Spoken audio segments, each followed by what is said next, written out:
Dang. You want to set your military bases over there. You know?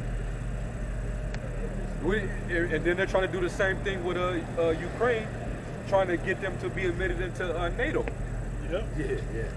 You know? Yep. And then simultaneously, you still scheming and sneaking on trying to get Taiwan, trying to sneak to get Taiwan from up under the nose of China, man. Yep. That's crazy. Your pockets say that's their cousins. They gonna side with them. Come on, man.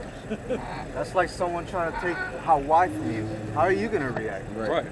Or take the Virgin Islands. You know? Yeah. Exactly. You're gonna take it as an act of aggression if they even park their Navy next to you. Yep.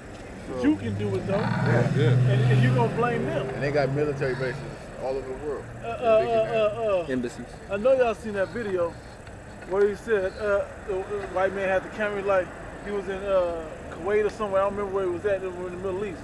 He was like, "Where you from?" The guy was like, "Where you from?" He said, "The USA." He goes, "Terrorists." Yeah. That's how the world views this place. They see the truth. He said, "No, we're not terrorists." He's like, "No, you terrorists." Yeah. Talking about the white man, because you always doing some shit, causing trouble wherever the fuck you go. Yeah. Why the fuck you over there? And that goes all into never keep it at home. Everyone Your people starving, but you want to feed the world. Right. Fuck out of here, man. Everyone in the world is looking on the outside, looking in, Yep. and can see the wickedness. You can see Esau for who he really is.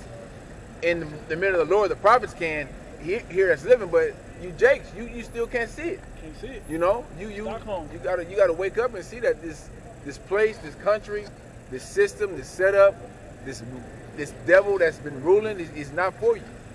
You know.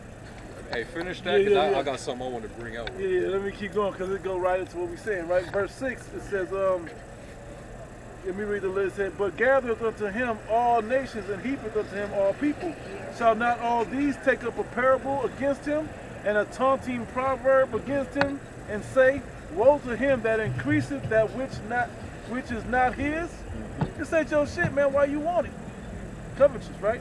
That's what covet. That's the definition of covet, right? Increaseth that which is not his. You want somebody else's. How long? And to him that ladeth himself with thick clay, shall they not write? Thick clay goes into debt. That's the Hebrew word abaya. It's heavy debt. Yeah, from the crawfish boy. Yeah, from the crawfish boy, he said 120 trillion or some shit. Yeah. That word trillion didn't even exist like 40 years ago, 50 years ago. Man. Yeah. You see how much paper FRNs, you can put it in a computer now. Okay. But you see how much, debt he's been accumulating over 30 the years, trillion. especially the last 2 years. Yep. That's why this place is gonna go in hyperinflation. These people ain't got it. These people is not Jake? gonna know what's going on. Hey, Jake see it at the grocery store, but they don't understand They it. don't understand. It's gonna get worse. If you want to go buy a brisket, it's fucking $175. And think For a about it. Go to brisket. Costco and It was get $50 a roast. 3 years ago. Yeah, roast. It's like over $100, man. That's Yeah. because this man putting everybody in debt. The thing about the debt is, it's like if someone has a debt, they keep pay it off. Yep. I'll pay off my debt. Esau has no plans, intent on ever paying that debt off. That's why he can just keep spending. Like a nigga, bro. What you call a great reset.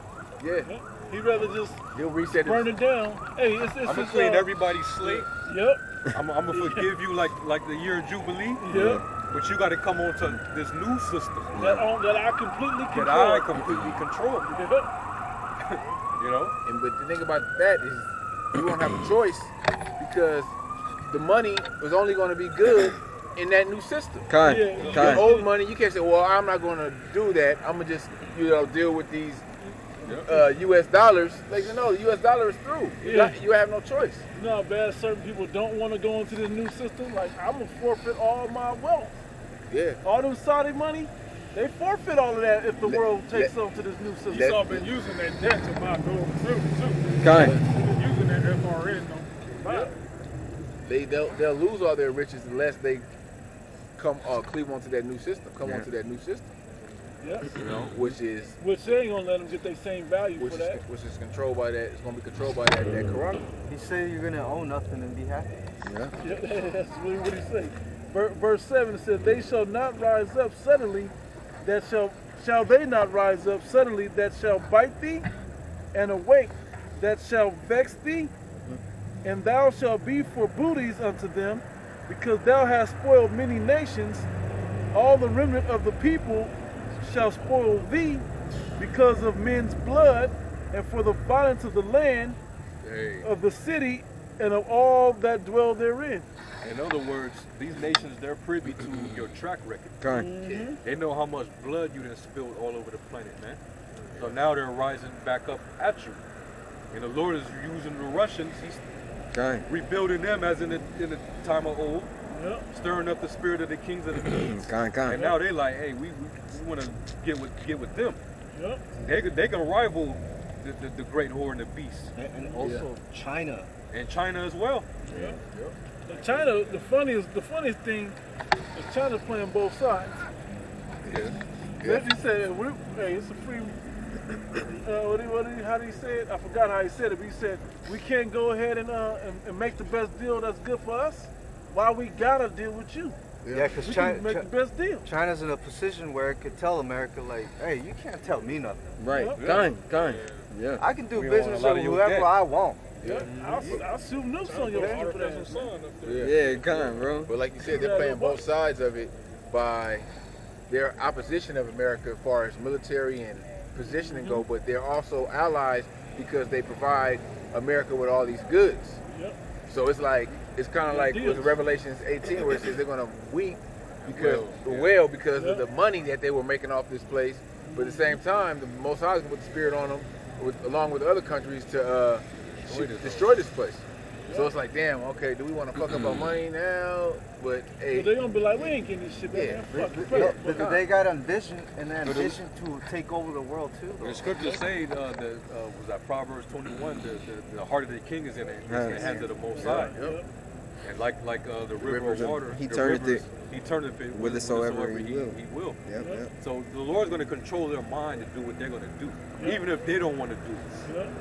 You know, all these peace talks and all that, you know, let's come to some agreement.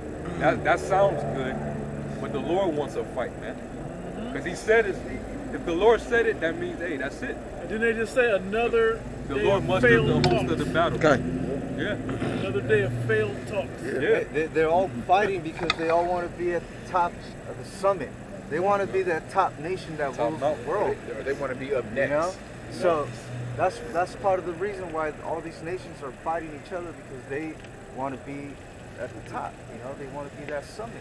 If I can bring this out, this is from this is a Russian site. It's in the English, pravda.ru, and it says, go to the top. It says Ukraine and U.S.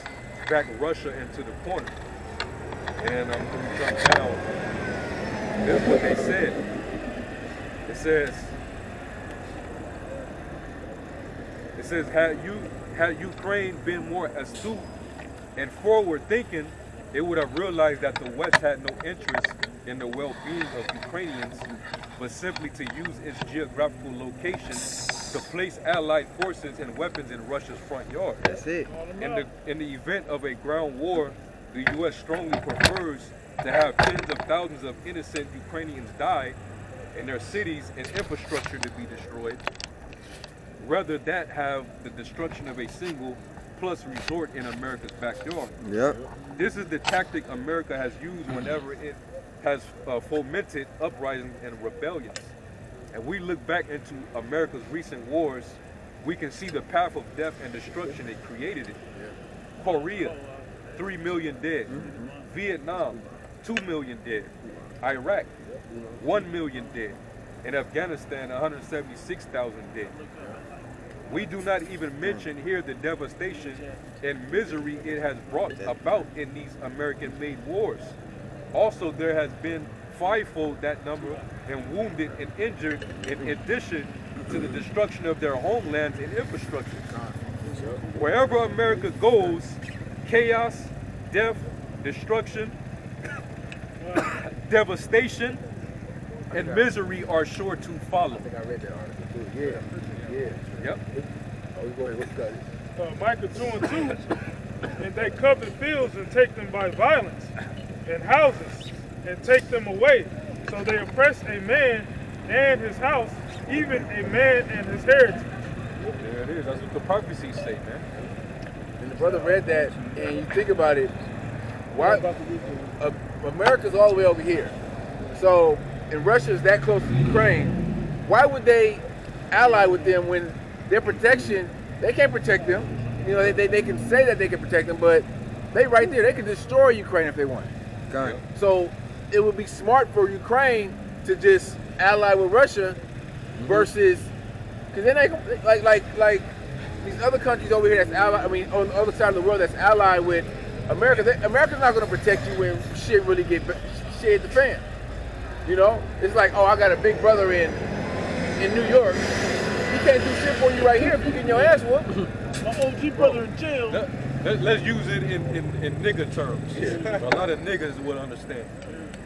If your hood is beefing with another hood, there's somebody that lives in your rival hood, and that person seems to be useful for you because he's neutral. He doesn't want no problems with both sides. Yeah.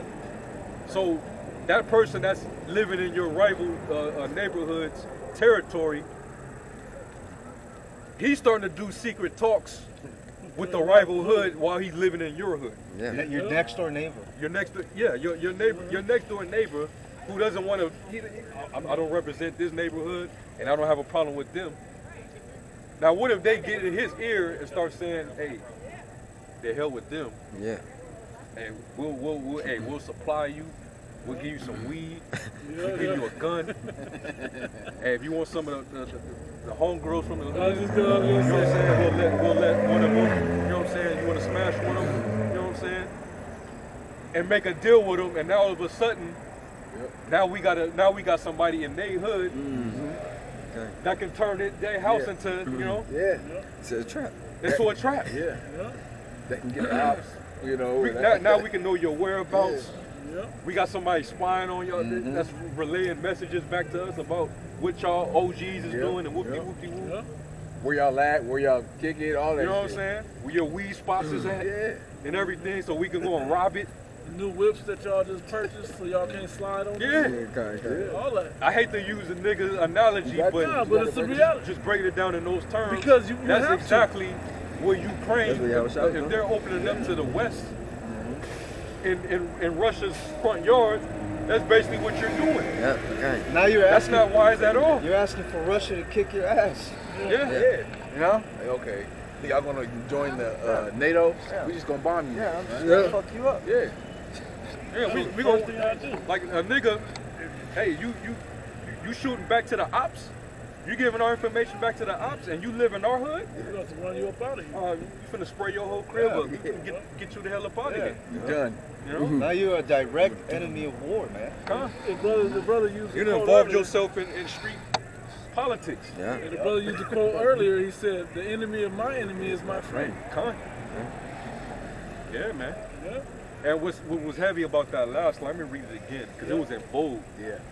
It says, wherever America goes, chaos, death, destruction, devastation, and misery are sure to follow. Yeah. That's heavy, man. They listed all the countries that happened to. Korea, Vietnam, you know, where America went in there, you know, Turned it into a damn dystopia. claiming to be an aid and help, and it set their country and their people back, you know, 10, 20, 40 years. He always And it's what they tried to do with Syria. It's what they tried to do with Venezuela. Yeah.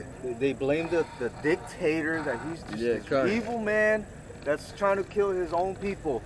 We need to save these people from this evil dictator. And they try to set up a puppet leader, kind of like they did in Venezuela. Yep, Maduro. Yep. If somebody can't find that in Jeremiah, where it says, I think it's either Jeremiah 50, I think it's in Jeremiah 50, and like 23 or 25, where it says the hammer of the earth. Yeah. You got that? That's the spirit. Let's go. Amen. I'm gonna read this right quick. Can you hold it real quick? Yeah, hold it. You got it. Jeremiah 50 and 23. How is the hammer of the